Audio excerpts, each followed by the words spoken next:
శిరీష, నువ్వు ఒక విషయం గమనించినావా? చాలామంది ఆడవాళ్ళు ఒక విషయం గురించి మాట్లాడడానికి ఈవెన్ గైనకాలజిస్ట్ దగ్గర కూడా సిగ్గుపడతారు. ఏంటి మ్యామ్?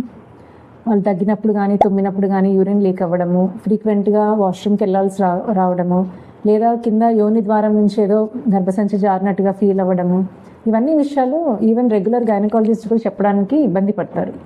అవును మ్యామ్, చాలామంది ఇది ఏజ్ రిలేటెడ్గానో లేకపోతే ప్రెగ్నెన్సీలో వచ్చే ప్రాబ్లమ్ అనుకుని ఇగ్నోర్ చేస్తారు. బట్ ఇవన్నీ కూడా మనకి డెలివరీ తర్వాత అండ్ మెనోపాజ్ తర్వాత వచ్చే హార్మోనల్ చేంజెస్ వల్ల వచ్చే మజిల్ వీక్నెస్కి రిలేటెడ్ అన్న సంగతి వాళ్ళకి తెలీదు. వీటికి యాక్చువల్గా ప్రాపర్ సొల్యూషన్ ఉంది. ఇవన్నీ యూరోగైనకాలజీ ప్రాబ్లమ్స్ ఒక ప్రాపర్ ట్రీట్మెంట్ తోటి, స్మాల్ రెమెడీస్ తోటి, ఫ్యూ కేసెస్లో సర్జరీస్ తోటి we can effectively deal these issues.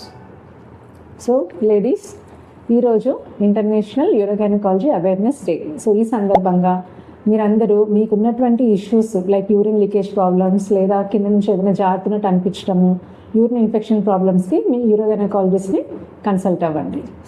సైలెంట్గా సఫర్ అవ్వకుండా కరెక్ట్ టైంకి ట్రీట్మెంట్ తీసుకోండి.